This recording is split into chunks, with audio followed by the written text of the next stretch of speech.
I'm Andrea, and I'm 26 years old. My brother just told his Harvard friends that my business is a little girl's garage hobby, and I should get a real job. They all laughed like he'd just delivered the punchline of the century. I smiled, grabbed my purse, and walked out of that fancy restaurant without saying a word. But here's what none of them knew. That same night, his best friend would call me with an offer that would change everything. Where are you watching from today? Drop your location in the comments below and hit that like and subscribe button if you've ever felt underestimated by your own family. You'll definitely want to stick around for what happened next. Let me backtrack to how I got to that humiliating dinner in the first place. 3 years ago, fresh out of college with a fashion degree, I realized I didn't want to be stuck designing clothes for someone else's vision. I wanted to build something bigger, something mine. While my classmates were fighting for internships at big fashion houses, I was teaching myself digital marketing and studying successful online retailers. The idea hit me during my senior year. I'd made friends with incredibly talented designers who were creating beautiful, unique pieces, but had no idea how to market them. They were artistic geniuses stuck selling at tiny craft fairs or posting on Instagram to their 100 followers. Meanwhile, I'd always been good at spotting trends and understanding what people actually wanted to buy. So I started small, really small. I reached out to 5 designers from my network, people who made everything from hand-knitted sweaters to custom jewelry to vintage-inspired dresses. I offered to create an online platform where I'd handle all the marketing, photography, customer service, and logistics. They'd get exposure to a wider audience, and I'd take a percentage of sales. My parents thought I was crazy. Just get a job at Nordstrom, my mom kept saying. At least that's stable. My brother Marcus was even less supportive. He'd already graduated from Harvard with his architecture degree and landed a position at a prestigious firm. Every family dinner became an opportunity for him to remind everyone how practical his career choice was compared to my internet thing. But I ignored them and focused on building. I spent my savings on professional product photography, invested in a decent website, and started learning everything I could about social media marketing and search engine optimization. The learning curve was steep, but I was determined to prove that my internet thing could actually work. The first month, I made $300 in total sales. Not profit, total sales. After paying the designers their cut and covering my basic expenses, I had about $60 left. My dad actually laughed when I told him, $60 for a month of work? You could make more babysitting. But I saw the potential. The designers were getting orders from states they'd never shipped to before. Customers were leaving reviews saying they'd never found anything like these pieces in regular stores. I was creating something that didn't exist before, a curated marketplace for independent designers who actually cared about quality and uniqueness. By month 6, I was doing $2,000 in sales. By the end of year 1, I was hitting $15,000 monthly. The designers were thriving, some of them quitting their day jobs to focus on their craft full-time. And I was finally starting to see my vision come to life. Year 2 was when everything really took off. I'd built relationships with 30 designers across the country, developed a reputation for finding emerging talent before anyone else, and somehow convinced a few minor influencers to showcase our pieces. Sales jumped to $50,000 monthly, then $75,000, then 6 figures. That's when I knew I needed help. I rented a small office space, nothing fancy, just enough room for inventory management and a proper photography setup. I hired my first employee, Sarah, to handle customer service, and then Jake to help with logistics. Both of them were fresh graduates like me, hungry and willing to learn. The growth felt almost surreal.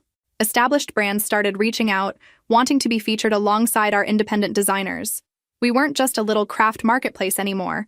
We were becoming a legitimate fashion destination. I had to hire more people, upgrade our website, and implement systems I'd never imagined needing when I started. Now, 3 years in, we have 11 employees.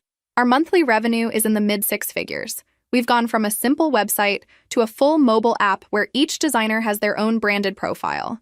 Major fashion bloggers write about us regularly, and we've been featured in online magazines I used to dream of reading. But here's the thing that really gets me. Through all of this success, my family still treats my business like it's some cute hobby I'll eventually outgrow. My brother especially loves to make little comments about how I'm playing entrepreneur and should consider getting serious about my future. Which brings me back to that dinner. Marcus was celebrating his 30th birthday at some upscale restaurant downtown, surrounded by his Harvard buddies and their perfectly polished girlfriends. I'd spent all day dealing with a major shipping delay that could have cost us thousands, but I still showed up because family is family, right? Wrong. Sometimes family is just people who happen to share your DNA but not your dreams. And sometimes the people who believe in you most are the ones you least expect. The restaurant Marcus chose for his birthday was the kind of place where the waiters wear ties and the wine list has more pages than most novels. I'd never been there before, but I recognized the type, designed to intimidate anyone who didn't grow up with money. The kind of place where ordering the wrong fork makes you feel like you're wearing a neon sign saying, "I don't belong here." I walked in wearing my best dress, a piece from one of our designers, actually. A beautiful navy blue number with subtle geometric patterns that I'd gotten as a sample. It was elegant, unique, and probably cost more to make than most department store dresses sold for. But looking around at Marcus's friends, I felt underdressed anyway. These weren't just successful people. These were people who'd never had to worry about being successful, if you know what I mean. The men wore watches that cost more than my first year's revenue, and the women carried purses I recognized from fashion, weeks I'd never been invited to. Marcus made a big show of introducing me to everyone. "This is my little sister Andrea," he'd say with that condescending smile. "She runs a little online business." Little. Everything about me was little in his world. I tried to make conversation, but it was like speaking different languages. When someone asked what I did, I'd explain about the platform, the designers, the technology behind personalized recommendations. They'd nod politely and then immediately change the subject to something about real estate investments or country club memberships. That's when Christian arrived. I'd met him a few times over the years at family gatherings. Marcus's best friend since Harvard. Always polite but distant. He was one of those people who seemed to know everyone in the room without trying too hard. Tall, confident, with the kind of presence that made waiters move a little faster and conversations pause when he walked by. He was also the only person who asked follow-up questions when Marcus introduced me. Online business? What kind of products? When I mentioned fashion and independent designers, his eyes actually lit up with what seemed like genuine interest. "That's fascinating," he said. "The democratization of retail through digital platforms is one of the most disruptive trends in commerce right now. How did you handle the challenge of inventory management with multiple suppliers?" I blinked. Nobody, and I mean nobody, in my family had ever asked me a technical question about my business. They treated it like I was selling friendship bracelets at a school craft fair. "Well," I started, suddenly energized, "we actually developed a hybrid model where designers maintain their own inventory but use our fulfillment center for shipping. It allows them to maintain control while giving customers consistent delivery experiences." Christian nodded thoughtfully. "Smart. Reduces your capital requirements while standardizing the customer journey. Have you considered expanding internationally?" Before I could answer, Marcus appeared beside us with that fake smile he reserved for when he thought I was embarrassing him. "Christian, don't let her bore you with business talk. Andrea's still figuring things out. Still figuring things out. Like I was playing dress-up instead of running a company that was actually profitable." The dismissal stung, but I kept my composure. I'd learned a long time ago that reacting to Marcus's comments only made them worse. The dinner progressed predictably. Stories about Harvard connections, discussions of vacation homes, complaints about how hard it was to find good help these days. I listened, smiled when appropriate, and counted the minutes until I could politely escape. That's when the conversation turned to business aspirations. One of Marcus's friends was talking about expanding his father's law practice. Another was launching a consulting firm with family money backing him. The women discussed charity board positions and interior design projects. "What about you, Andrea?" asked Christian's date, a stunning blonde named Victoria. "Any big plans for your little shop?" There it was again. Little shop. I took a breath and decided to be honest. "Actually, I'm hoping to expand into physical retail. The online platform has been successful enough that I think we're ready for brick-and-mortar locations. It would allow customers to experience the pieces in person and give our designers a physical presence." The table went quiet for a moment. Then Marcus laughed. Not a happy laugh, but the kind that made my stomach clench. "Andrea," he said loudly enough for nearby tables to hear, "your garage business is never going to grow that big. It's a cute little hobby, but you should really think about getting a real job before you get too old to be hireable." The words hit like a slap, not just because of what he said, but because of how he said it. With such casual cruelty, such complete dismissal of everything I'd built. His friends chuckled like he'd made a clever joke. Victoria covered her mouth to hide her smile. I felt my face flush hot, but I forced myself to smile. "You might be right," I said evenly, though my voice sounded strange in my own ears. "Thanks for the advice." I excused myself to the bathroom, where I stared at my reflection and took slow, deep breaths.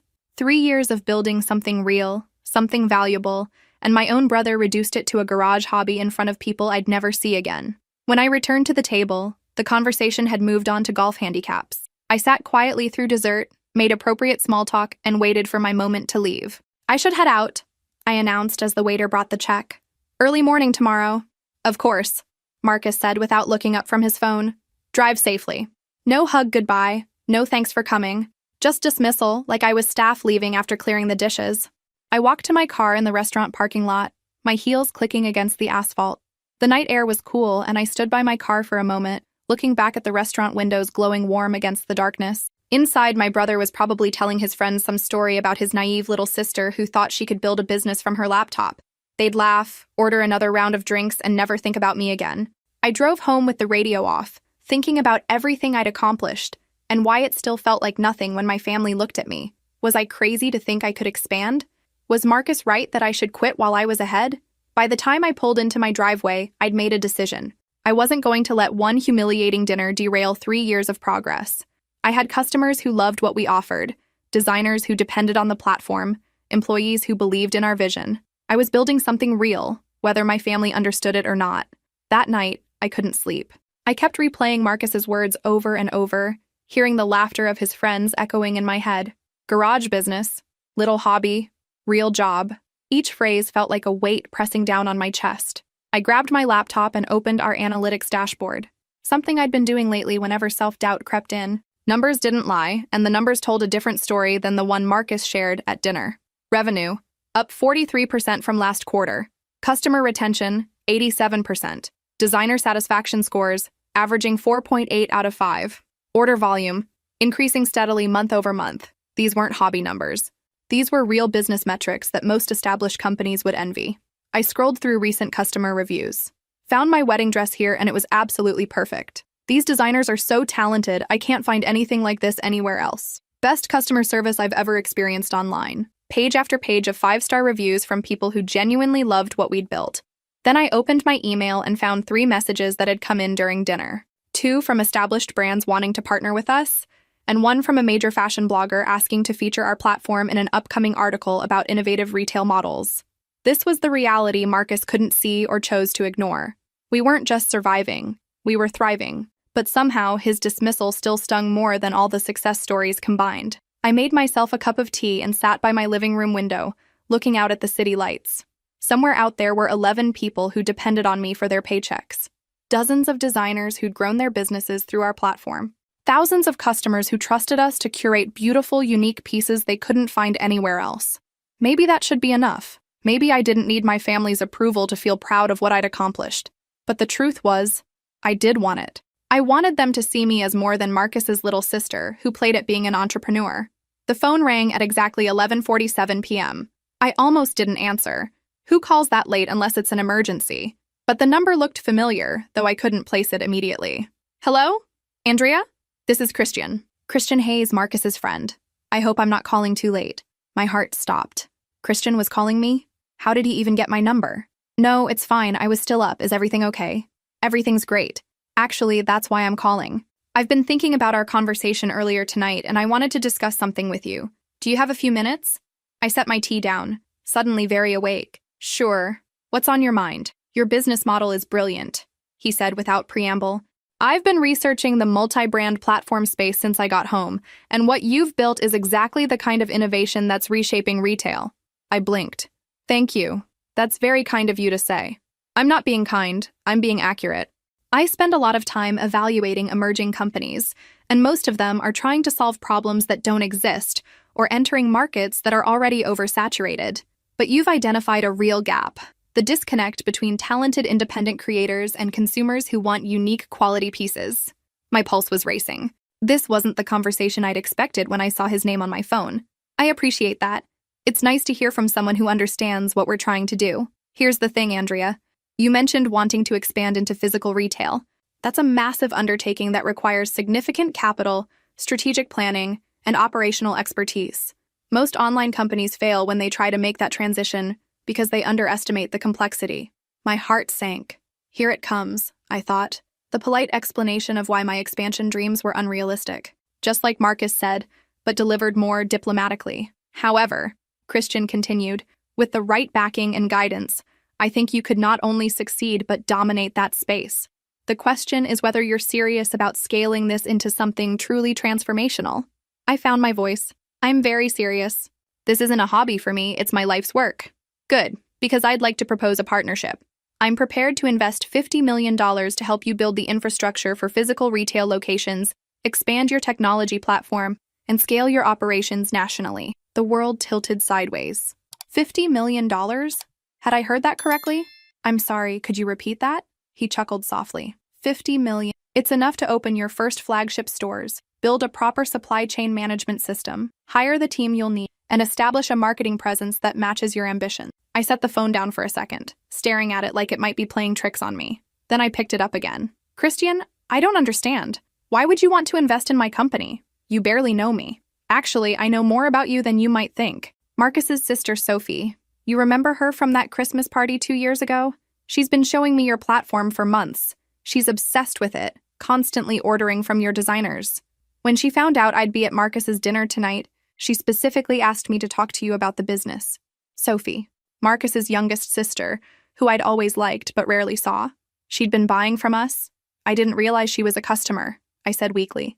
One of your best, apparently. She's the one who convinced me to take a serious look at what you've built. And what I found was exactly the kind of company my fund looks for. Innovative, profitable, scalable, and led by someone with both vision and execution skills. Your fund, of course.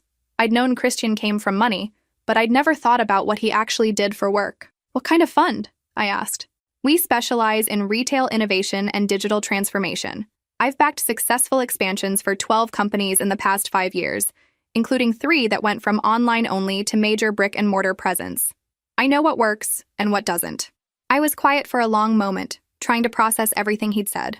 An hour ago, I'd been questioning whether my business was even real.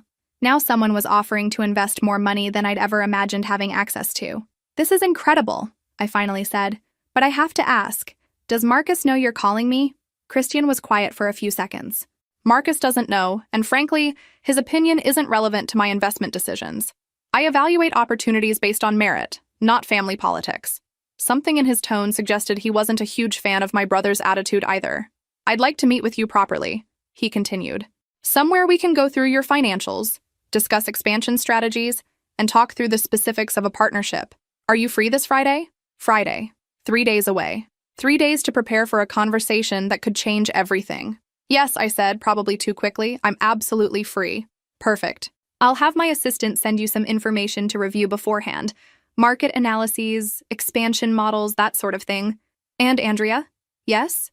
What your brother said tonight was wrong. You've built something remarkable and it deserves to be scaled properly. Don't let anyone convince you otherwise.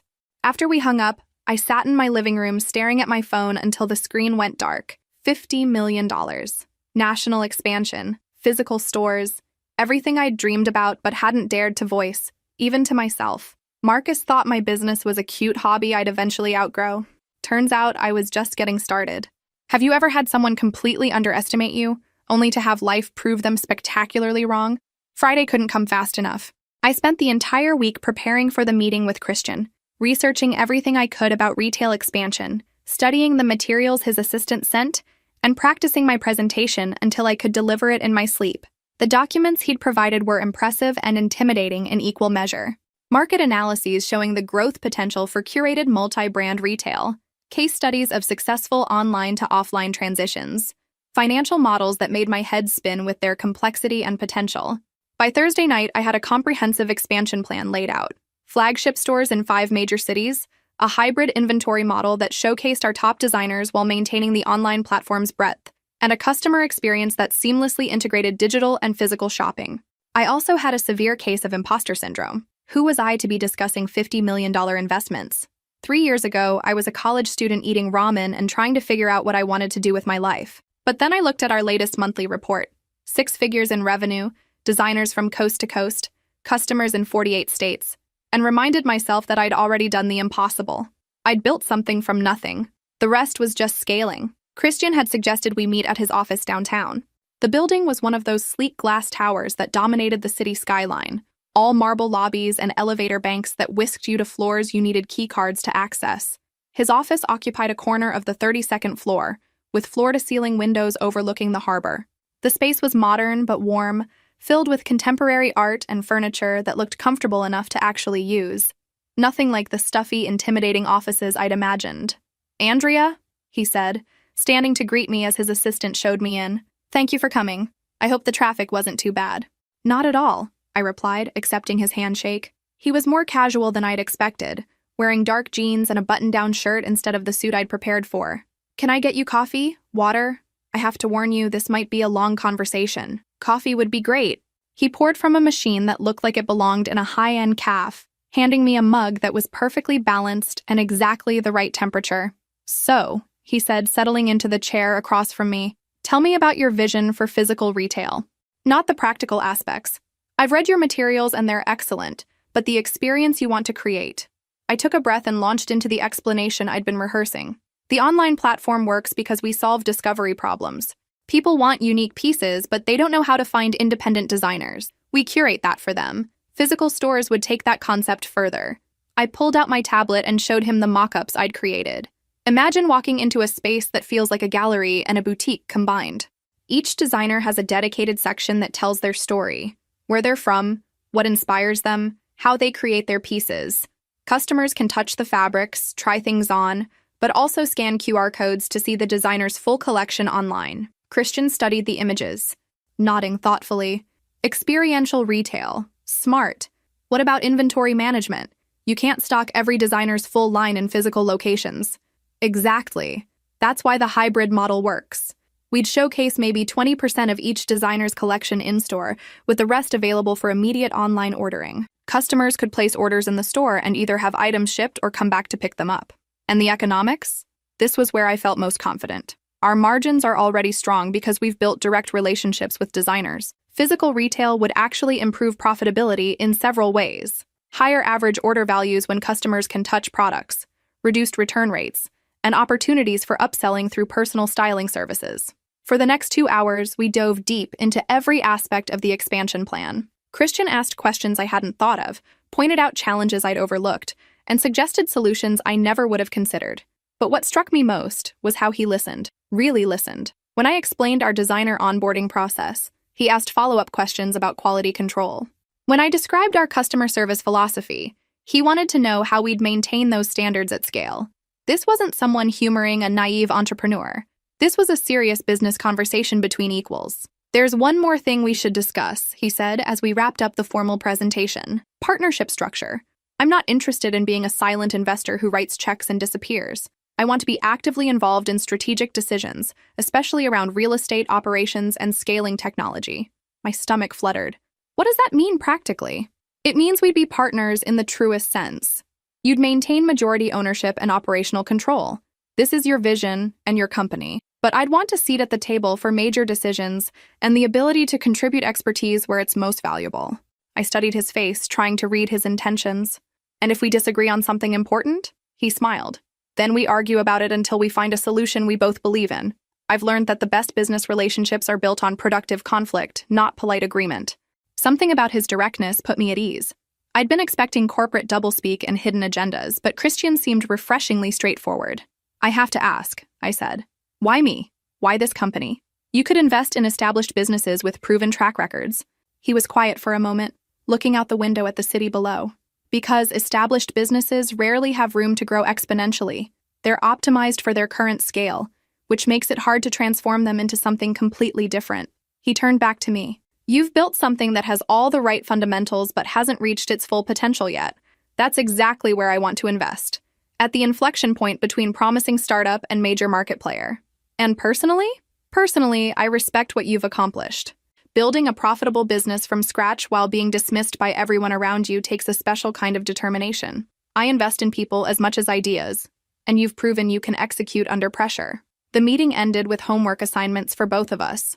He'd prepare term sheets and partnership documents for me review. I'd work on detailed financial projections and location analyses for our first 3 stores. As I waited for the elevator, I felt like I was floating. 6 hours ago, expanding into physical retail had been a distant dream. Now it was becoming a concrete plan with specific timelines and budgets. My phone buzzed with a text from Marcus. "How was your week? Haven't heard from you since my birthday." I stared at the message for a long moment, then deleted it without responding. Some conversations could wait until I had something interesting to tell him. And based on how this meeting had gone, that conversation was going to be very interesting indeed. The next few weeks flew by in a blur of due diligence meetings, financial projections, and late-night phone calls with Christian's legal team. Every day brought new documents to review, new questions to answer, and new aspects of the business I'd never had to think about before. Christian wasn't kidding about being an active partner. He had opinions about everything: our technology platform, our hiring strategy, our marketing approach, even our office layout. At first, I found it overwhelming. I'd been making every decision myself for 3 years, and suddenly I had someone questioning choices I'd never thought to question. But his input was invaluable. When I showed him our plans for the first flagship store in Boston, he immediately identified issues I'd missed. "You're underestimating foot traffic patterns," he said, marking up the floor plan with a red pen. "This layout assumes customers will browse methodically, but retail behavior is much more chaotic." He was right. I'd been thinking like an online retailer, where customers followed logical paths from category to category. Physical retail required understanding how people actually moved through space, how their attention shifted, how impulse purchases happened. "Have you spent time observing successful boutiques?" he asked during one of our planning sessions. "Some," I admitted, "but mostly I've been focused on the business model. We need to fix that. Tomorrow we're going shopping." The next day, Christian picked me up at 8 in the morning, armed with coffee and a list of stores he wanted me to see. Not just fashion retailers, but any business that created exceptional customer experiences. Our first stop was a high-end bookstore that had somehow survived the digital revolution by becoming more than just a place to buy books. They hosted author events, served excellent coffee, and created cozy reading nooks that made people want to linger.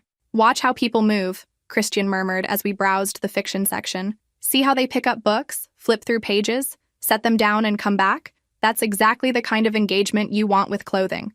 Next was a jewelry boutique where every piece was displayed like a work of art.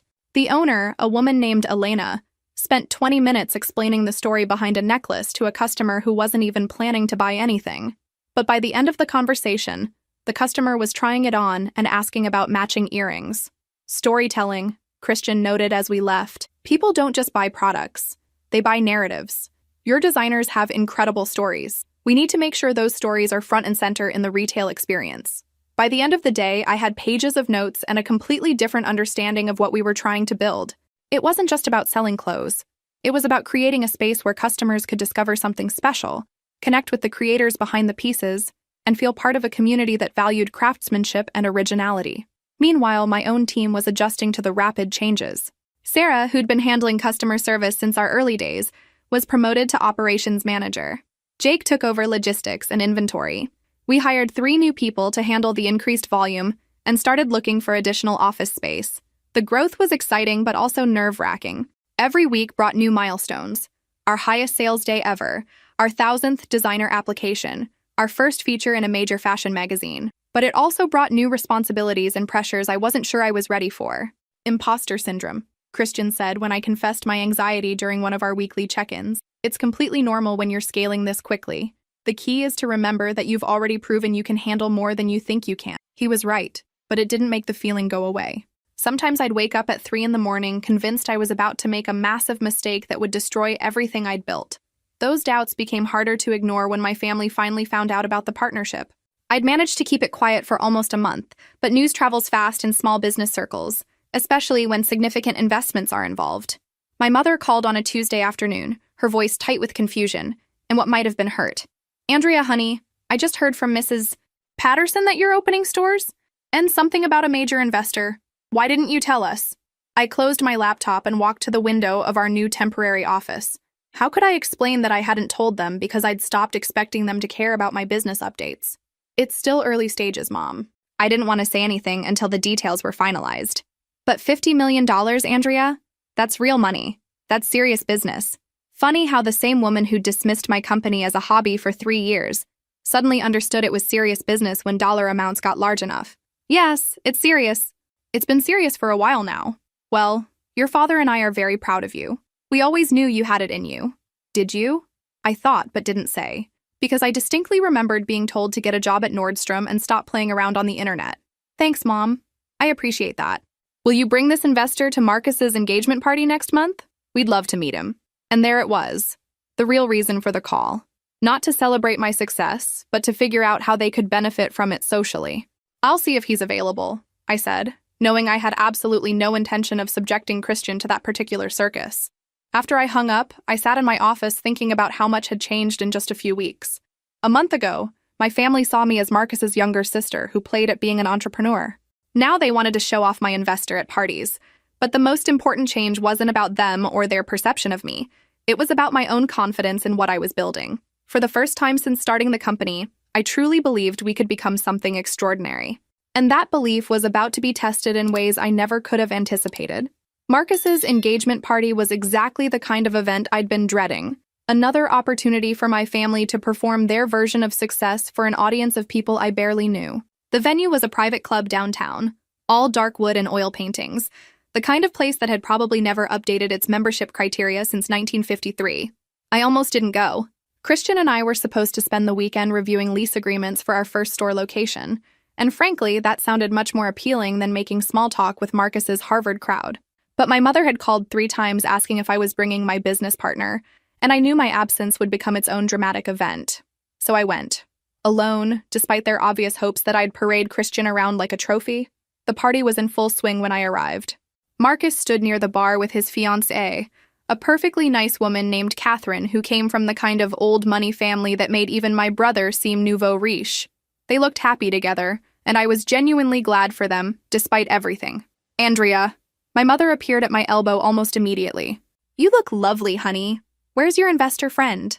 Christian couldn't make it, I said, which was true. I'd never actually invited him. Her face fell slightly. Oh, that's too bad.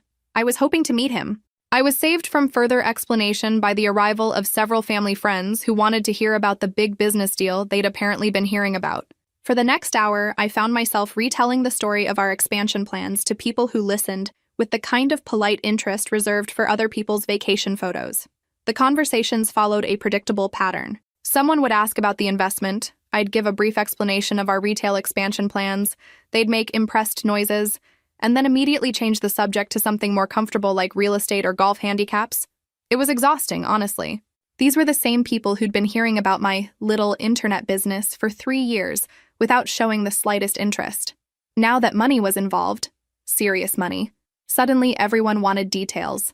I was getting a drink at the bar when Christian appeared beside me. Whiskey neat? He told the bartender, then turned to me with a slight smile. Hope you don't mind the surprise visit. I finished the lease reviews early and thought I'd stop by. My heart did a small flip. He'd actually come. How did you know where to find me? Your mother may have mentioned the address when I called the office looking for you. She seemed very excited about the possibility of meeting me. I laughed despite myself. I'm sure she was. Fair warning, you're about to become the most interesting person at this party. Looking forward to it, he said, though his expression suggested otherwise. We were making our way through the crowd when Marcus spotted us. His face lit up with the kind of enthusiasm I rarely saw directed at me. Christian, you made it! He practically rushed over, abandoning his conversation mid-sentence. Catherine, this is Christian Hayes, the one I told you about, the investor working with Andrea. Catherine smiled politely and extended her hand. It's wonderful to meet you. Marcus speaks about you often. Congratulations on your engagement, Christian replied smoothly. Marcus is a lucky man. I watched the interaction with growing unease. Marcus was performing his version of the gracious host, but there was something possessive about how he positioned himself between Christian and me, as if he were the intermediary in our business relationship. We should get you both some food, Marcus said, guiding us toward the buffet. And I want to introduce Christian to some people. Dad will definitely want to meet you. He's always interested in hearing about successful investment strategies.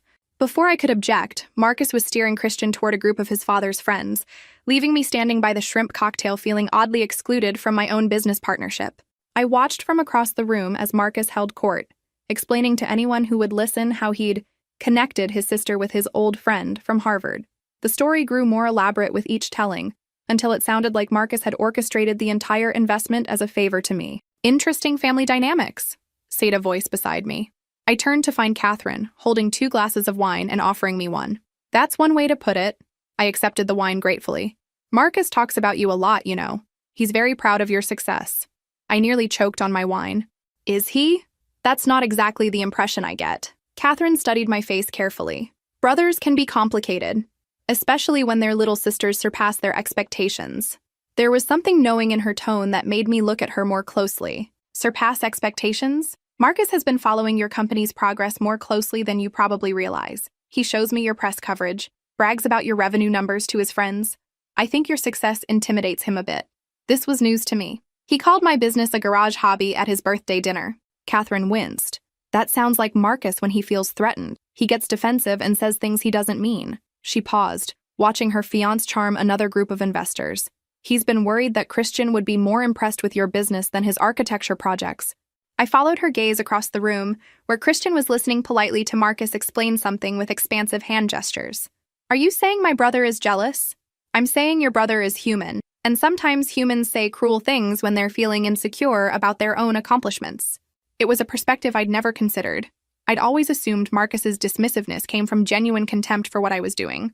The possibility that it stemmed from his own insecurity was somehow both better and worse. Our conversation was interrupted by loud laughter from Marcus's group.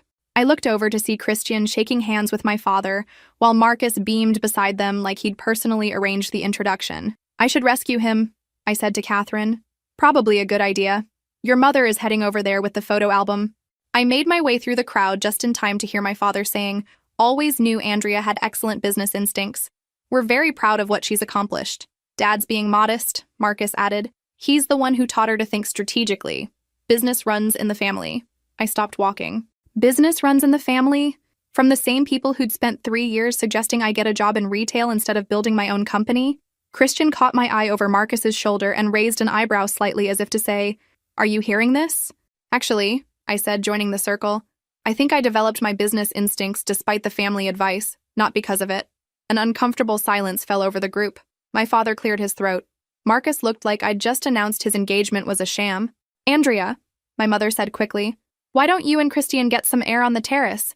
It's such a lovely evening. It was clearly a suggestion designed to remove me from the conversation before I said anything else inconvenient, but it also sounded like exactly what I needed. Great idea, I said. Christian, want to see the view? We escaped to the terrace where the city lights twinkled below us and the noise of the party became a distant hum. Interesting family you have, Christian said, leaning against the railing. That's a diplomatic way to put it. Your brother spent 15 minutes explaining how he'd been mentoring your business development and how the investment was really the result of his networking. I closed my eyes. Please tell me you didn't believe any of that. Andrea. His voice was gentle but firm. I've seen your financials. I've reviewed your strategic plans. I've watched you handle complex negotiations and make difficult decisions. Trust me when I say I know exactly who built this company. Something tight in my chest loosened. Thank you. Sometimes it's hard to remember that when everyone around you is rewriting history. That's what success does to people. Suddenly everyone wants to claim credit for supporting you, even if they spent years telling you to quit. We stood in comfortable silence for a few minutes, watching the traffic move through the streets below. Ready to go back in? Christian asked eventually. Actually, would it be terrible if we just left? I've done my family duty for the evening. He grinned. I thought you'd never ask. Besides, we have work to do. Those lease agreements won't review themselves. As we gathered our coats and made polite excuses to leave, I caught Marcus watching us with an expression I couldn't quite read. Disappointment? Frustration? Something that might have been respect? Whatever it was, I didn't have time to analyze it. I had a business to build, stores to open, and dreams to turn into reality. And for the first time in my life, I had a partner who believed in those dreams as much as I did. The real work was just beginning. 3 months later, I was standing in what would soon become our first flagship store in Boston's Back Bay, watching contractors install the last of our custom lighting fixtures. The space was everything I'd envisioned. Airy, sophisticated, with distinct sections for each designer that told their stories through carefully curated displays. The electrical inspection is scheduled for tomorrow. Our project manager, David, called from across the store. If everything passes, we can start moving inventory in next week. Next week. After months of planning, designing, hiring, and coordinating, we were actually going to open a physical store. The reality of it was both thrilling and terrifying. Christian appeared beside me, holding 2 coffee cups from the cafe down the street. You look like you're about to throw up, he observed, handing me the caffeine. I might, I admitted. What if nobody comes? What if people walk in, look around, and walk right back out? What if we've completely misread the market? Then we'll learn from it and adjust, he said calmly. But that's not going to happen. Do you know how many pre-opening inquiries we've gotten? The Boston Globe wants to do a feature story. 3 local influencers have asked for private shopping appointments. Your email list for this city alone has 12,000 people. He was right, but logic didn't make the butterflies in my stomach any less active. This was the biggest risk I'd ever taken. Online retail felt safe by comparison. If something didn't work, you could adjust quickly, test new approaches, pivot without anyone noticing. But a physical store? That was a public statement that everyone could see and judge. You know what the difference is between successful entrepreneurs and everyone else? Christian asked, watching me fidget with my coffee cup. Inherited trust funds? I suggested, only half joking. He laughed. The willingness to be uncomfortable. Most people avoid situations where they might fail publicly. Entrepreneurs seek them out because that's where the biggest opportunities are. Very philosophical. Are you going to charge me extra for life coaching? It's included in the partnership agreement. Small print. Despite my nerves, I had to smile. One of the things I'd come to appreciate about working with Christian was his ability to keep things light when the pressure got intense. He took the business seriously without taking himself too seriously. The next few days passed in a blur of final preparations. Our inventory arrived in carefully labeled boxes, samples from 35 designers whose work represented the best of what we'd curated online. Each piece had been photographed, tagged, and entered into our new point-of-sale system that integrated seamlessly with our online platform. Sarah flew in from our main office to help coordinate the opening, bringing Jake and 2 of our newest team members. Watching them work together, efficiently handling logistics and customer service protocols, I felt a surge of pride in what we'd built. These weren't just employees anymore. They were partners in creating something special. Andrea? Sarah appeared at my elbow holding a tablet. We need to make a decision about the opening event. Do we want to do something low-key for the first few days? Or should we plan a proper launch party? I considered the options. Part of me wanted to ease into things gradually, minimize the risk of any public embarrassment if things went wrong. But another part of me, the part that had spent 3 years building this company despite everyone's doubts, wanted to celebrate properly. Launch party, I decided. Let's do this right. Great. I'll start reaching out to local press and influencers. What about inviting family and friends? My stomach clenched slightly. Send invitations to my parents. And, I guess, Marcus and Catherine? I paused. Actually, maybe don't mention Christian's involvement in the invitation. Let it be a surprise. Sarah raised an eyebrow but didn't ask questions. She'd been with the company long enough to know that my family relationships were complicated. The opening was scheduled for the following Friday. By Wednesday, we had confirmations from local fashion bloggers, the lifestyle editor from Boston Magazine, and several potential customers who'd been following our progress on social media. The energy in the store was electric as we made final adjustments to displays and trained our new sales associates. Thursday night, I barely slept. I kept running through everything that could go wrong: technology failures, inventory problems, customers hating the selection. But I also kept thinking about everything that could go right, and that possibility was almost more nerve-wracking than the potential failures. Friday morning arrived gray and drizzly, typical New England weather that made me question whether anyone would want to venture out for a store opening. But by noon, the rain had stopped and weak sunlight was filtering through the windows, highlighting our carefully arranged displays in exactly the way I'd hoped. You ready for this? Christian asked as we did a final walkthrough before opening the doors. I looked around the store. At the beautiful clothes arranged like works of art, at the QR codes that would let customers explore each designer's full collection, at the comfortable seating areas where people could relax and really consider their purchases. This was everything I'd dreamed of when I started the company. I'm ready, I said, and for the first time all week, I actually meant it. We opened the doors at 2 p.m., and within minutes, people were streaming in. Not huge crowds, but steady traffic of curious shoppers, fashion enthusiasts, and people who'd been following our online platform. I watched from behind the checkout counter as customers moved through the space, picking up pieces, reading the designer stories, scanning codes to see more options. By 6 p.m., we'd made our sales goal for the entire first week. By 8 p.m., when the official opening party began, I knew we'd created something special. What do you think will happen next when my family finally sees what I've really built? The opening party was everything I'd hoped for and more.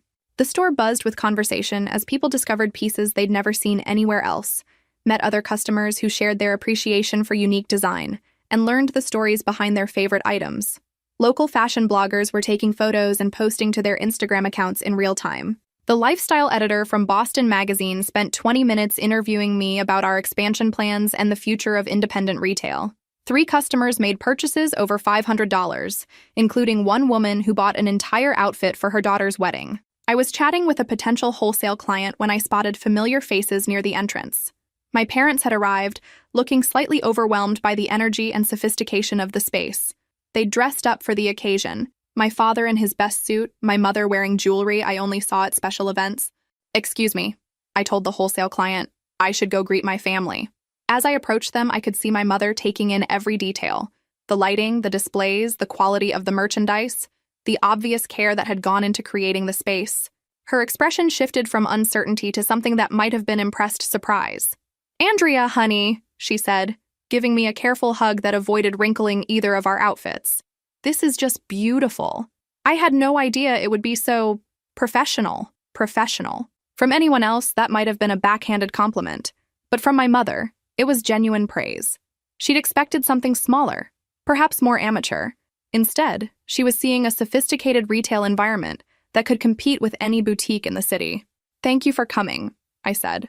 "Let me show you around." For the next 15 minutes, I gave them the full tour, explaining our hybrid inventory model, introducing them to our sales associates, showing them how the QR code system worked. My father asked thoughtful questions about rent costs and foot traffic projections. My mother tried on several pieces and complimented the quality of the fabrics.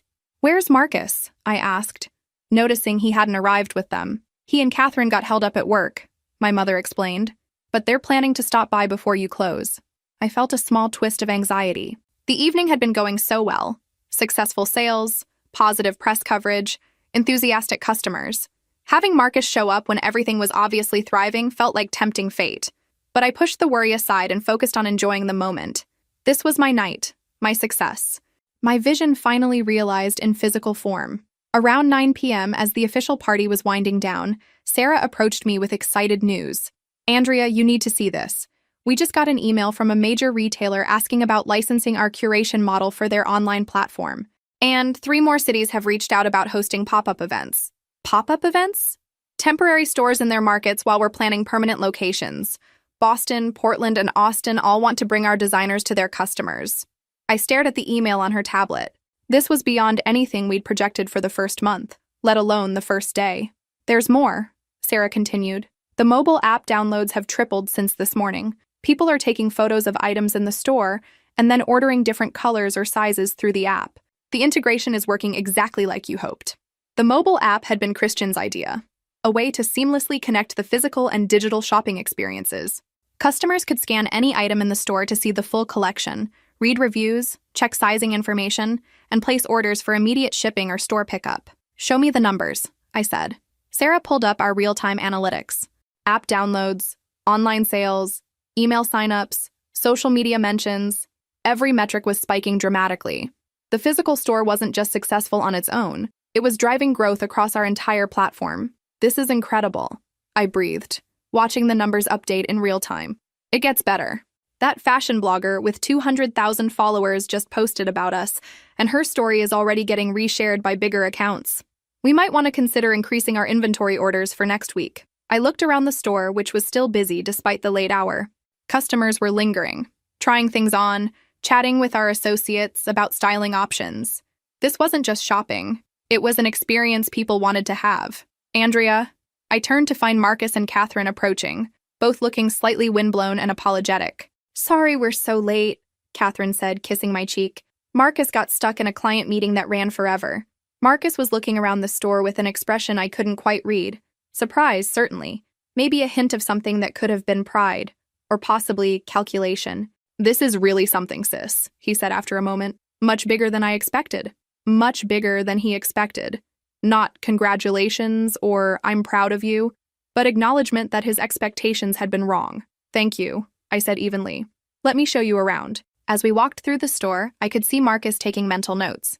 The customer demographics, the price points, the obvious success of the opening. Catherine asked genuine questions about the designers and seemed impressed by the storytelling aspect of our displays. "So this Christian guy," Marcus said as we paused near the jewelry section, "he's been pretty hands-on with the development? Very hands-on. He's been instrumental in making this possible. Where is he tonight? I'd love to thank him for taking such good care of my little sister." The phrase, "taking care of," made my jaw clench slightly, but I kept my voice neutral. "He's here somewhere. Probably talking to the press." "Great. I'll find him before we leave." As if summoned by our conversation, Christian appeared from the back of the store, carrying a bottle of champagne and wearing the kind of satisfied smile that comes from watching a plan work exactly as intended. "Andrea," he said, "we need to celebrate.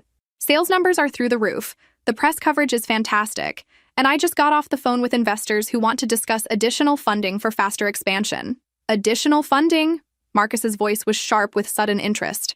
"Marcus, this is Christian Hayes," I said, watching my brother's expression carefully. Christian, my brother Marcus, and his fiancée Catherine. Marcus? Christian extended his hand warmly. I've heard so much about you. Andrea talks about her family often. I definitely did not talk about my family often, but Christian was being diplomatically polite. Likewise, Marcus replied, though his handshake seemed a bit too firm. I understand you've been quite involved in Andrea's expansion plans. It's been a privilege to partner with her. Andrea's built something truly innovative here. Partner, Marcus repeated thoughtfully. That's interesting. I didn't realize you were so formally involved. There was something in his tone that made me nervous, but before I could redirect the conversation, Catherine jumped in with questions about our expansion timeline, and the moment passed. The evening ended with champagne toasts, final customer purchases, and promises from the press to feature us in upcoming articles. As we locked up the store for the night, I felt exhausted but triumphant. We'd done it. We'd successfully translated our online success into physical retail, and the response had exceeded every optimistic projection. But watching Marcus's face during his conversation with Christian, I had a feeling the real test was just beginning. The weeks following our Boston opening were a whirlwind of success that left me feeling like I was living someone else's life. Sales continued to exceed projections, the mobile app climbed the charts in the shopping category, and media coverage brought us attention from customers and competitors alike. But the real game changer came 6 weeks after opening, when Christian walked into our main office with news that would transform everything we'd built. I just got off a call with the team in Dubai, he said, settling into the chair across from my desk. They want to accelerate the expansion timeline. Accelerate how? Instead of opening stores one at a time over the next 2 years, they're proposing we launch in 5 cities simultaneously within the next 6 months. I set down my coffee, trying to process what he'd just said. 5 cities? That's not acceleration, I don't even know what that is. It's aggressive, he agreed, but the market response has been so strong that they think waiting is actually riskier than moving fast. The opportunity window won't stay open forever. He pulled out his tablet and showed me market analyses for our target cities: Chicago, Austin, Seattle, Portland, and Washington, D.C. Each location had strong demographics for our customer base, established fashion scenes, and retail spaces that could work with our design concept. The logistics alone would be insane, I said, scrolling through the projections. Hiring teams in 5 cities, coordinating inventory, training staff, challenging but manageable. We'd need to bring in specialized help, a retail operations expert, probably a regional marketing coordinator, but your systems are solid enough to support rapid scaling. I studied the numbers more carefully. The projected revenue was staggering. If successful, we'd go from a single-store startup to a major regional retailer essentially overnight. But the risk was proportional to the opportunity. What does your team in Dubai think about the mobile app performance? Christian's eyes lit up. That's actually the most exciting part. They want to spin the app into a standalone platform that other retailers can license. Think about it. Any boutique or department store could use our curation algorithms and designer network to enhance their own offerings. The implications were enormous. Instead of just being a retailer, we could become the technology infrastructure that powered personalized fashion discovery for an entire industry. How fast are we talking about implementation? Proof of concept in 3 months, beta testing with select partners in 6 months, full platform launch within a year. I leaned back in my chair, feeling overwhelmed and exhilarated in equal measure. A year ago, I'd been proud to hit 6-figure monthly revenue. Now we were discussing technology licensing deals that could generate 8-figure annual contracts. There's one more thing, Christian said, and something in his tone made me look up sharply. This kind of expansion would require a larger investment round. My Dubai partners want to bring in additional funding sources. How much larger? Another 120 million. I blinked. Million with an M. Million with an M. It would give us the capital to execute the aggressive expansion timeline and fund the technology platform development simultaneously. And what would that mean for ownership structure? You'd still maintain majority control. That's non-negotiable from my perspective. But yes, your percentage would decrease as new investors came in. I nodded slowly. The business side of my brain understood that this was how scaling worked. You traded ownership percentage for growth capital and expertise. But the emotional side wondered if I was about to lose control of the company I'd built from nothing.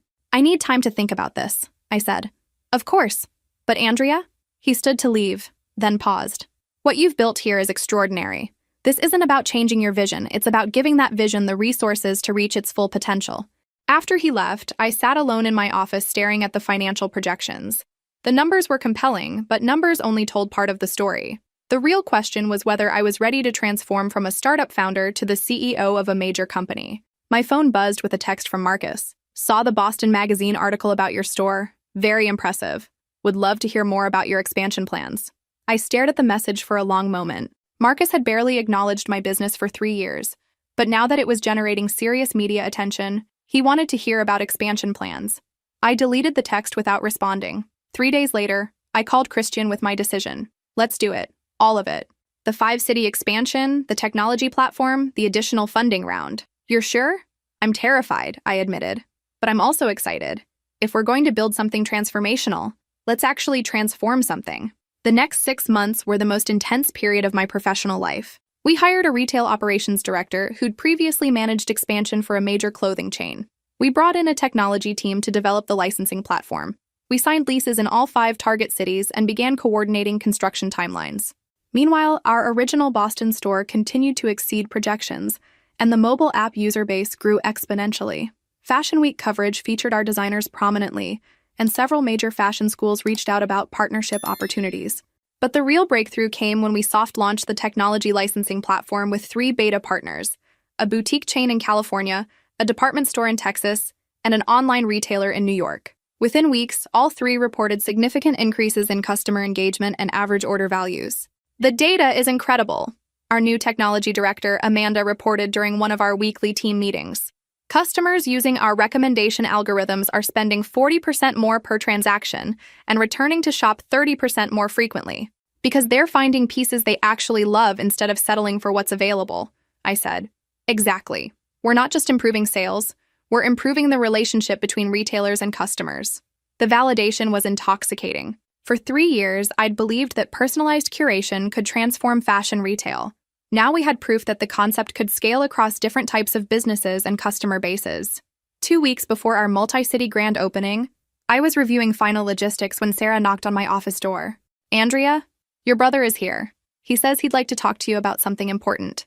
Marcus was waiting in our conference room, wearing a suit that probably cost more than most people's monthly rent. He stood when I entered, offering the kind of formal handshake we'd somehow defaulted to in recent years. Andrea, thanks for seeing me. I know you're incredibly busy. What can I do for you, Marcus? He looked around the conference room, taking in the architectural plans for our new stores, the marketing materials for our technology platform, the team photos from our recent company retreat. I wanted to congratulate you properly, he said finally. What you've accomplished here is remarkable. I owe you an apology for not recognizing that sooner. I waited for the but that usually followed Marcus's rare moments of acknowledgement. I also wanted to discuss something with you. A potential opportunity that could benefit both of us. There it was. What kind of opportunity? Marcus straightened his tie, a gesture I recognized from childhood as his tell when he was nervous about something. Well, as you know, my architecture firm has been growing steadily. We're at the point where we're considering strategic partnerships to expand our commercial retail expertise. I had a sinking feeling about where this was heading. Given your success in retail development and my background in commercial architecture, I thought we might explore ways to collaborate. Perhaps I could consult on your future store designs, help optimize the spaces for both aesthetic appeal and operational efficiency. Translation. Now that my business was successful, Marcus wanted to find a way to attach himself to it professionally. That's an interesting idea, I said carefully. But we already have an excellent relationship with our current architectural team. Of course. I'm not suggesting we replace anyone, more like supplementary expertise. Family helping family, you know. I studied my brother's face, seeing ambition mixed with something that might have been genuine desire to be part of what I'd built. Let me think about it, I said finally. Absolutely. No pressure. I just wanted to put the idea out there. As he gathered his things to leave, Marcus paused at the door. Andrea, I really am proud of you. I know I haven't always been the most supportive brother, but seeing what you've created here, it's impressive, really impressive. After he left, I sat in the conference room thinking about family, success, and the complicated ways people change when the dynamics of power shift. In a week, we'd open 5 stores simultaneously and launch a technology platform that could reshape an entire industry. But somehow the conversation with Marcus felt like the biggest test yet. The 5-city grand opening was scheduled for a Thursday in October, perfectly timed to catch the beginning of the holiday shopping season. We'd spent months coordinating everything, from inventory distribution to staff training to synchronized marketing campaigns across all markets. But 3 days before the opening, I got a call that would change everything. "Andrea, we have a problem." Sarah's voice was tight with concern. "Marcus has been calling our stores directly, identifying himself as your business partner and asking detailed questions about our operations." I set down my coffee so hard it sloshed onto my desk. "He's what?" "The manager in Chicago called first. Apparently, Marcus told them he was conducting a family business review and needed access to our sales projections and staffing plans. When she asked him to contact you directly, he said you were too busy and had asked him to handle preliminary assessments." My hands clenched into fists. "Please tell me she didn't give him anything." "She didn't, but only because we'd trained all the managers to verify any unusual requests through me or you directly. The Austin manager got a similar call yesterday, and Portland this morning." I closed my eyes, feeling a familiar mixture of anger and disappointment. Just when I'd started to believe Marcus's apology was genuine, he'd found a new way to insert himself into my business without permission. "There's more," Sarah continued. "He's also been reaching out to local press in each city, introducing himself as a family consultant who can provide background on your company's development." Background meaning what? According to the reporter in Seattle who called to fact-check, Marcus told them he'd been instrumental in connecting you with your initial investors and helping develop your expansion strategy. I stood up and walked to my office window, looking down at the street where people were going about their normal lives, unaware that I was currently dealing with a family crisis that could derail months of careful planning. "Sarah, send a message to all store managers immediately. Any calls from Marcus Davies should be directed to me personally. No information about operations, sales, or anything else gets shared without my explicit approval." Already done. "But Andrea, what if he shows up at the openings? He could cause problems with customers or press if he starts claiming credit for things he didn't do." That was exactly what I was afraid of. The grand openings were major media events. Fashion Week publications were sending photographers, local news stations were planning coverage, and several fashion influencers were attending as special guests. If Marcus decided to position himself as some kind of family business advisor, it could confuse the narrative and undermine the story of what we'd actually built. "Let me handle Marcus," I said. "You focus on making sure everything else is perfect for Thursday." After we hung up, I sat at my desk trying to decide how to approach this. Part of me wanted to call Marcus immediately and shut down whatever he was planning, but another part of me wondered if there was a way to handle this that wouldn't create a bigger family drama. My phone buzzed with a text from Christian. "Can you meet for coffee? Something we need to discuss before the openings." 20 minutes later, we were sitting in a quiet cafe near our office, both looking more serious than usual. "I assume this is about Marcus," I said without preamble. Christian nodded grimly. "My assistant got a call this morning from someone claiming to represent your family's business interests. They wanted to schedule a meeting to discuss ongoing consulting arrangements." "Let me guess, Marcus." He didn't identify himself directly, but the caller mentioned being your brother and having extensive experience in commercial architecture. Said he was exploring ways to formalize his advisory role with the company. I rubbed my temples, feeling a headache building. Advisory role? He has no advisory role. That's what I told my assistant to communicate. But Andrea, this kind of confusion could be problematic if it continues. Investors and partners need to be clear about who has authority to speak for the company. He was right, of course. In the startup world, unclear authority structures were red flags that could scare away funding or create legal complications. What do you think I should do? Honestly, confront him directly. Set clear boundaries about what he can and cannot do regarding the business. If he pushes back, we might need to involve legal counsel to send a cease and desist letter. The idea of taking legal action against my own brother felt surreal, but I could see how we might end up there if his interference continued. "I'll talk to him," I decided. Today. I called Marcus from the cafe, asking if he could meet me for dinner that evening. He sounded pleased to hear from me, which made what I had to do even more unpleasant. We met at a restaurant halfway between our offices, neutral territory where neither of us would feel like we had the advantage. Marcus arrived first and was already seated when I walked in, scrolling through what looked like business emails on his phone. "Andrea, perfect timing. I was just reviewing some preliminary thoughts about store layout optimization. I had some fascinating insights after visiting your Boston location again last week." I sat down across from him, declining the wine menu the waiter offered. This needed to be a clear-headed conversation. "Marcus, we need to talk about the calls you've been making to our stores." His expression shifted slightly, the enthusiasm dimming. I was wondering when that would come up." You were wondering? "Marcus, you've been impersonating a business partner and requesting confidential operational information. That's not acceptable." Impersonating is a strong word. I was trying to help, conducting informal assessments to see if there were areas where my expertise could be valuable, without asking me first. Without any authorization from the company. How is that helping? Marcus set down his water glass, his jaw tightening in a way I recognized from childhood arguments. Andrea, I'm your brother. I have a legitimate interest in understanding how the family business is performing. Family business? I kept my voice level, but it took effort. Marcus, this isn't a family business. This is my company, which I built with my own vision and my own work, with significant outside investment from my friend. Your friend, who you had nothing to do with connecting me to professionally. Christian sought me out because of what I'd already built, not because of any introduction or recommendation from you. Marcus's face flushed slightly. That's not entirely accurate. Christian has known about your work for months because of Sophie's enthusiasm, yes, but he also knew that getting involved would mean dealing with family dynamics. My relationship with him provided a level of comfort about the personal aspects of the investment. I stared at my brother, wondering if he actually believed what he was saying, or if he was just committed to rewriting history until it cast him in a more favorable light. Even if that were true, which it isn't, it wouldn't give you the right to interfere with business operations or speak to the press about my company. Interfere? Andrea, I was trying to support you. The retail expansion is complex, and having family involved in oversight could provide stability that outside investors would appreciate. Marcus! I leaned forward, making sure he was looking directly at me. I need you to stop. No more calls to our stores. No more conversations with reporters. No more unauthorized investigations into our operations. This needs to end now. He was quiet for a long moment, studying my face with an expression I couldn't quite read. And if I don't agree to those limitations, then I'll have our legal team send you a formal cease and desist letter, and any future communication will go through lawyers. The threat hung in the air between us. Marcus looked genuinely surprised, as if he'd never considered that I might push back this directly. You'd really take legal action against your own brother? To protect my company and my employees?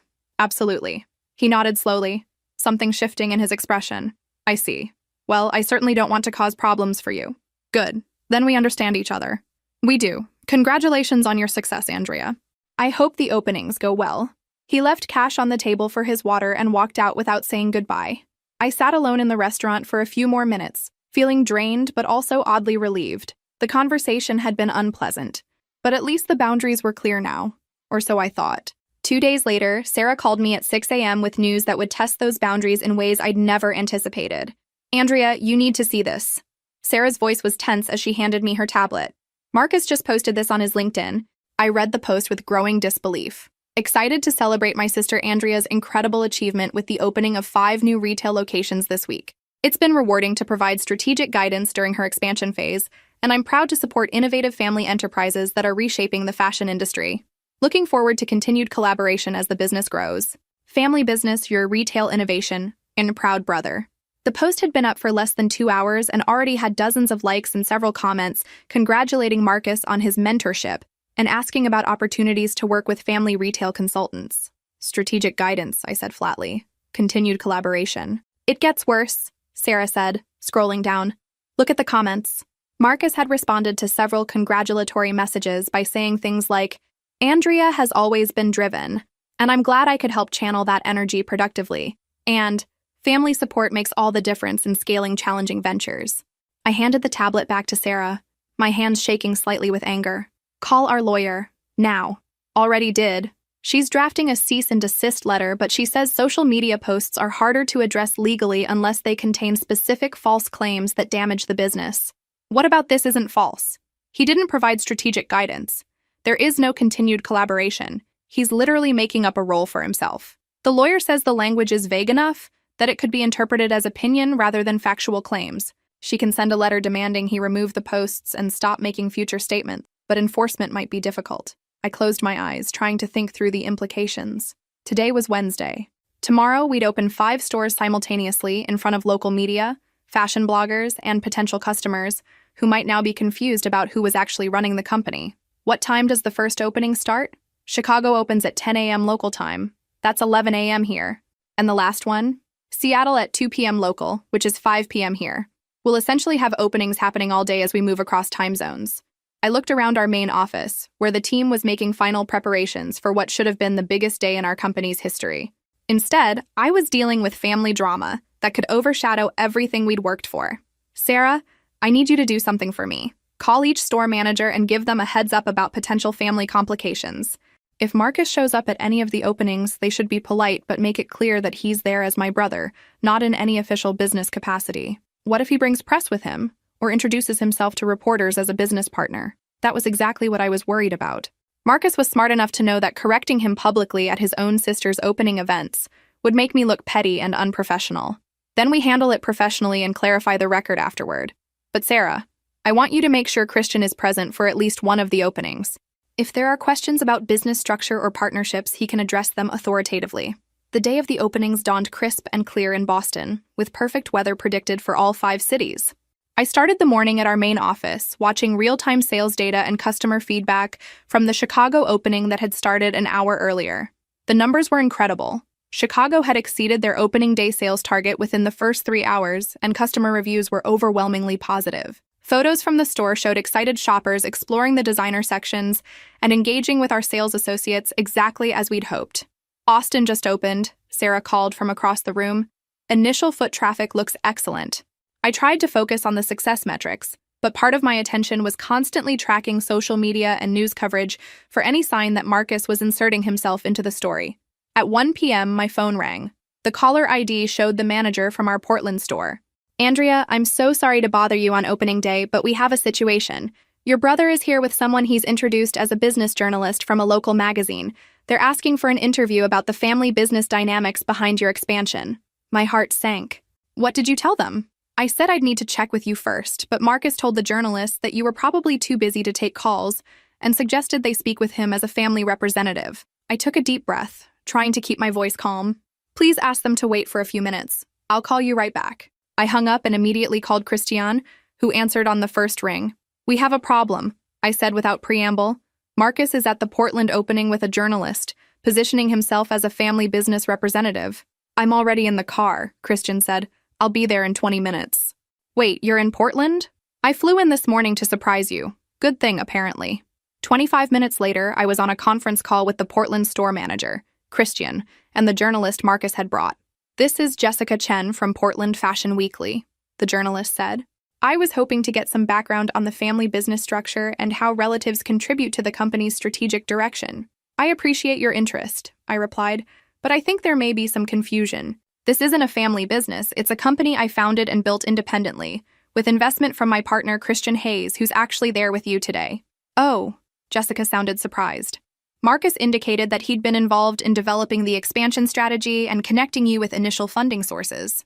Marcus is my brother, and I appreciate his support, but he hasn't been involved in any business operations or strategic planning. Christian would be the appropriate person to speak with about our expansion timeline and investment structure. I could hear muffled conversation in the background, presumably Marcus realizing that his narrative was falling apart in real time. Actually, Jessica said after a moment, it might be clearer if I spoke with Christian directly. Marcus mentioned he needed to leave soon anyway. After the call ended, Christian texted me, Marcus left quickly after you clarified his role. Interview went well, focused on business model and expansion plans. No more family confusion. By the end of the day, all 5 stores had exceeded their opening targets. Press coverage was universally positive, and our mobile app downloads had spiked dramatically.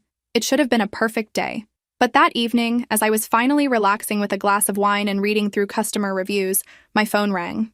Marcus. Andrea? I think we need to talk. I think we covered everything at dinner on Monday. Actually, that's what I'm calling about. I may have misunderstood the boundaries you were setting. I almost laughed. May have misunderstood.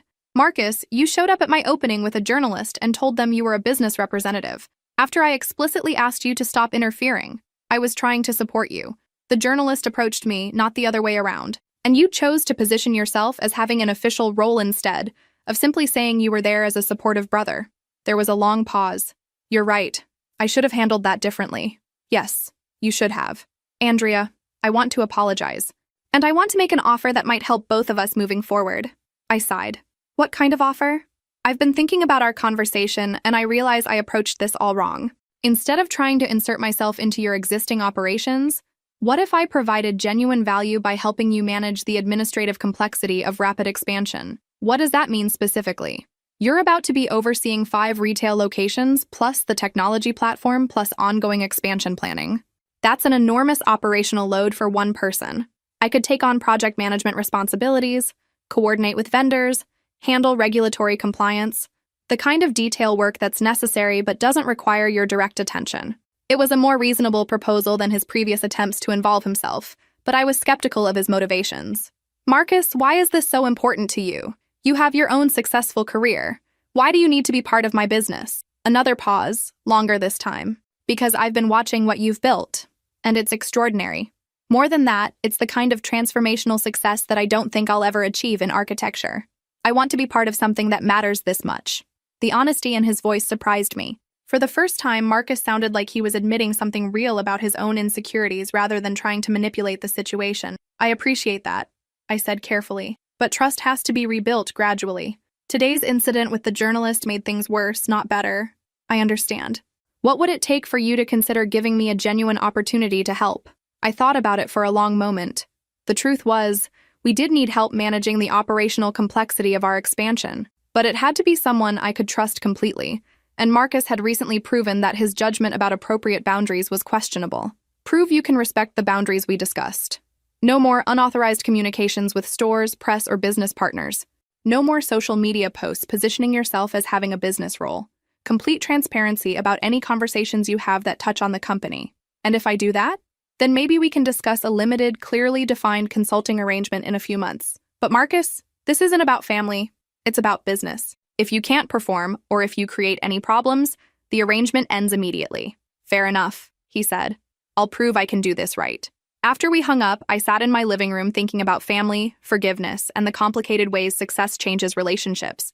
Tomorrow I'd start planning our next phase of expansion, managing 5 new stores and developing the technology platform that could reshape an entire industry. But tonight I was just a sister trying to figure out whether her brother could ever truly be an ally instead of a complication. The answer to that question would define more than just our family relationship. It would determine whether the success I'd built could survive the people who wanted to claim credit for it.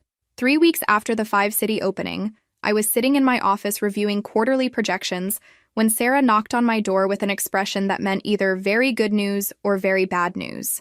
Andrea, we just got final numbers from all the stores. You're going to want to see this.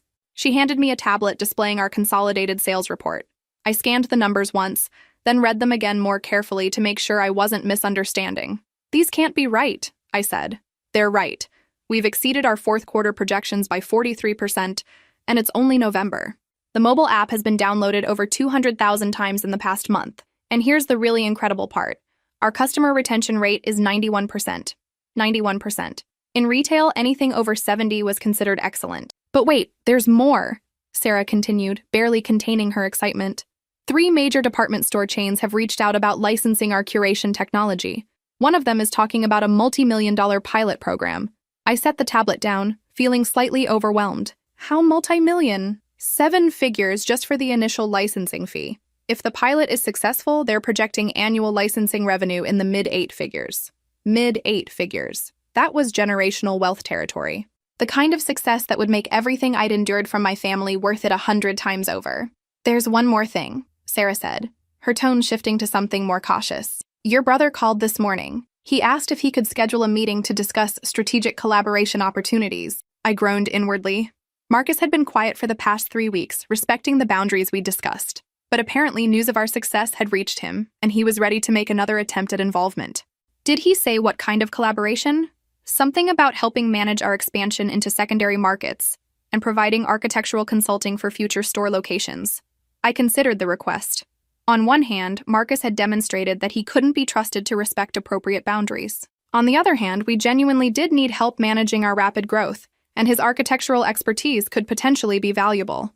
Tell him he can come in Friday afternoon for a preliminary discussion, but make it clear that this is an exploratory conversation, not a commitment to anything. Friday arrived with the kind of dreary November weather that made our warm, well-lit stores feel especially welcoming. Marcus showed up precisely on time, carrying a leather portfolio and wearing his most professional suit.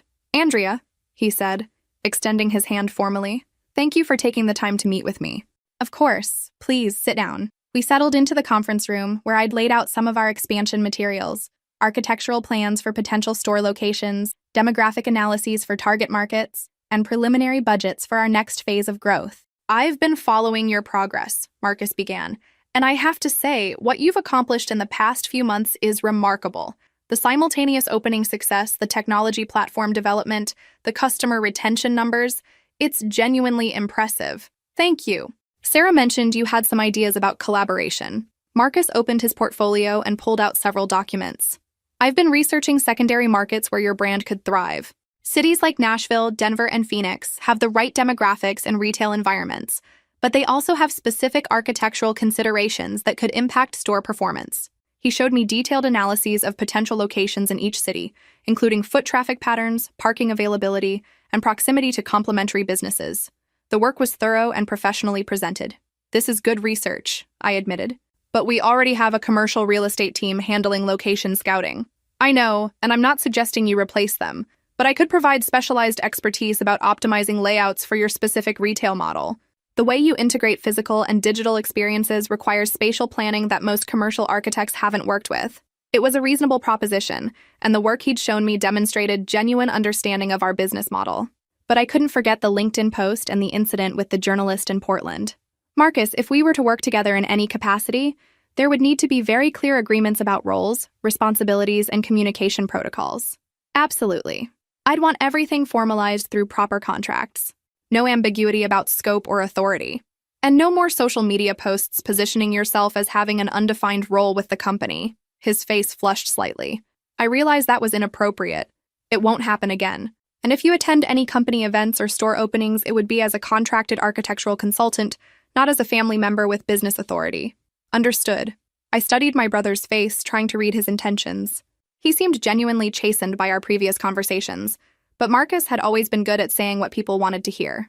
Let me think about it, I said finally. If we decide to move forward, it would start with a small, clearly defined project, something where we could evaluate how well the working relationship functions. That makes perfect sense. I appreciate you considering it. As he gathered his materials to leave, Marcus paused at the door. Andrea, I owe you a real apology. Not just for the social media post or the journalist incident, but for years of not taking your work seriously. I was wrong, and I'm sorry. The apology sounded genuine, but I'd heard versions of it before. Thank you for saying that. I hope you'll give me a chance to prove I can do better. After he left, I sat alone in the conference room thinking about family, forgiveness, and the complicated nature of second chances. That evening, Christian and I met for dinner to discuss the various partnership opportunities and expansion decisions we were facing. The restaurant was quiet, with soft lighting that made it easy to focus on complex conversations. So what did you think of Marcus's proposal? He asked after I'd filled him in on the meeting. Honestly, it's reasonable. His research was solid, and we do need help with architectural planning for rapid expansion. But you're hesitant. I'm hesitant because mixing family and business is complicated, and Marcus has already demonstrated poor judgment about boundaries. Christian nodded thoughtfully. What if there were safeguards in place? Clear contracts, defined scope, regular performance reviews? You think I should consider it?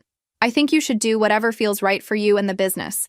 But Andrea, from my perspective, the bigger question isn't whether to work with Marcus. It's whether you're ready to delegate responsibilities that allow you to focus on strategic leadership instead of operational details.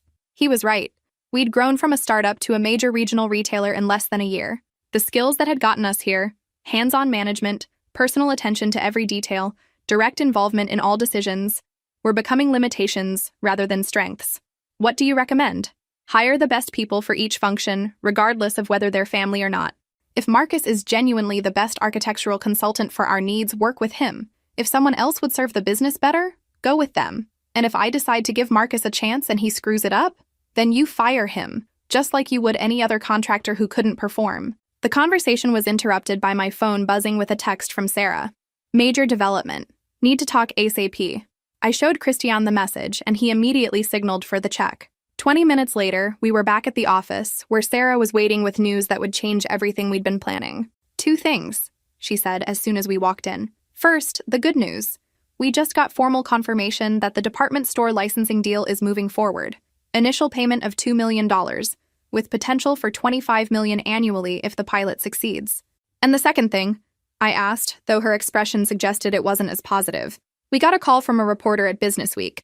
Apparently, someone has been shopping around a story claiming that your company's success is primarily due to family connections and undisclosed business relationships. My stomach dropped. What kind of undisclosed relationships? The implication is that Christian's investment wasn't based purely on business merits, but was influenced by personal relationships through your family. They're suggesting there might be conflicts of interest or nepotism involved. I looked at Christian, who was frowning deeply. That's ridiculous. Our investment terms were negotiated at arm's length with full documentation. Any journalist could verify the timeline and structure. The reporter seems more interested in the story angle than the facts, Sarah continued. She specifically asked about Marcus's role in facilitating introductions and whether family dynamics influenced business decisions. I felt a familiar surge of anger. Let me guess. Someone has been feeding them information about supposed family involvement. That's what it sounds like. The reporter mentioned having conversations with a family source who provided background on the company's development. I closed my eyes, trying to control my temper.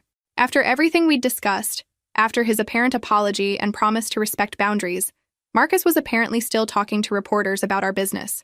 What did you tell the reporter? I said you'd provide a statement addressing any specific claims they wanted to make, but that we don't comment on speculation or rumors. Good. Sarah, can you get the reporter on the phone? I want to address this directly. 5 minutes later, I was speaking with Jessica Morrison from Business Week, a veteran financial journalist who'd covered several high-profile retail industry stories. Ms. Davies, thank you for taking my call. I'm working on a story about family dynamics in startup funding, and your company has been mentioned as an interesting case study. What specific aspects are you investigating? Well, there are questions about whether your funding came through family connections rather than traditional investment channels, and whether relatives have played undisclosed roles in business operations. I took a deep breath, reminding myself to stay professional despite my frustration. Ms. Morrison, I'd be happy to clarify the facts. My partnership with Christian Hayes was initiated by him after months of research into my company's performance. No family members were involved in facilitating introductions or influencing investment decisions. But your brother Marcus has described being involved in strategic planning and investor relations. My brother has no official role with the company. Any suggestions otherwise are inaccurate. He seemed quite knowledgeable about your operations when I spoke with him yesterday. Marcus had been talking to journalists yesterday, the day after our meeting where he'd promised to respect boundaries and rebuild trust. Ms. Morrison, I think there may be some confusion about sources and their actual authority to speak for the company. If you have specific questions about our business structure, funding, or operations, I'd be happy to provide official information and documentation. That would be helpful. Could you explain why family members would have detailed knowledge of business strategy if they're not officially involved? You'd have to ask them that question. From the company's perspective, we have clear governance structures and official spokespeople for all business matters. After I hung up, Christian and Sarah were both looking at me with expressions of concern. Well, Sarah asked, Marcus talked to her yesterday, after our meeting, after his apology, after promising to respect boundaries. What do you want to do? I looked around the office where we'd built something extraordinary from nothing. At the walls covered with photos from our successful store openings, customer testimonials, and press coverage celebrating our innovation, at the team of talented people who'd helped transform my vision into reality. I want to call Marcus and tell him exactly what I think of his latest betrayal. But first, I want to make sure this Business Week story doesn't damage everything we've worked for. The facts are on our side, Christian pointed out. Our investment documentation is clean, our business performance speaks for itself, and any journalist who does actual research will see that family involvement claims are unsupported.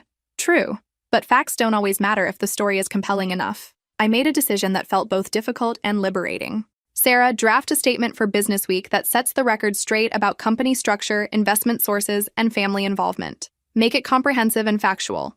Include documentation if necessary. And Marcus? I looked at my phone where I had 3 missed calls from my brother, probably trying to do damage control after realizing his conversation with the reporter might cause problems. I'll handle Marcus separately. But Sarah, going forward, if any reporters contact us about family business dynamics, the official response is that this company was built independently, is funded through legitimate investment channels, and operates according to standard corporate governance practices. Got it. As Sarah left to work on the statement, Christian and I sat in my office considering what this latest incident meant for our expansion plans and our working relationship. I'm sorry about this, I said. Family drama shouldn't be complicating your investment. Andrea, you can't control what other people say or do. You can only control how you respond, and your response has been consistently professional and appropriate. Still, it's a distraction from the business? True, so let's minimize future distractions by making sure there's no ambiguity about who speaks for the company and in what capacity. My phone rang. Marcus, for the 4th time. I looked at Christian, who nodded encouragingly. Time to set some final boundaries, I said, and answered the call. Marcus, Andrea, thank God. Listen, I need to explain about the reporter. She called me, and I thought I was helping by providing context about how supportive the family has been. Supportive, I repeated flatly. By telling a national business journalist that you've been involved in strategic planning and investor relations, I was trying to demonstrate that you have strong family backing, which investors appreciate. I thought it would help your credibility. Marcus, my credibility comes from the business I've built and the results I've achieved. It doesn't need help from family members who have no actual involvement. But that's what I'm trying to change. If we could formalize some kind of partnership arrangement. No, the word came out more firmly than I'd intended. Marcus, there will be no partnership arrangement. There will be no consulting contracts. There will be no further conversations about your involvement in my business. Silence on the other end of the line. You've demonstrated repeatedly that you can't respect appropriate boundaries or represent the company accurately. That makes any professional relationship impossible. Andrea, you're being unreasonable. Family should stick together, especially when there's this much success to share. Family should stick together by respecting each other's accomplishments and supporting each other's independence. That's not what you've been doing. So what, you're cutting me out permanently? I looked around my office at the evidence of everything we'd built, everything we were planning, everything that was possible when you focused on the work instead of who got credit for it. Marcus, I'm choosing to focus on the business that I built, with the team that helped me build it, and the partners who believe in what we're creating. If you can't be supportive of that without trying to insert yourself into it, then yes, I'm choosing to protect what we've built. That's your final answer? That's my final answer. After I hung up, Christian and I sat quietly for a few minutes. How do you feel? He asked. Relieved, I realized. For the first time in months, I feel completely clear about priorities. Good. Because we have some major decisions to make about the next phase of expansion, and they're going to require your full attention. He pulled out his tablet and showed me preliminary plans for what our company could become over the next 5 years. The numbers were staggering. Hundreds of stores, technology licensing deals with major retailers, potential for international expansion. This is what we could build, he said, if we stay focused on the business instead of the drama. I studied the projections, thinking about everything we'd accomplished and everything that was still possible. 3 years ago, I'd been a college graduate with a fashion degree, and an idea about connecting independent designers with customers who appreciated their work. My family had dismissed it as a hobby that I'd eventually outgrow. Now I was looking at plans to transform an entire industry, with the resources and partnerships to make it happen. And the best part?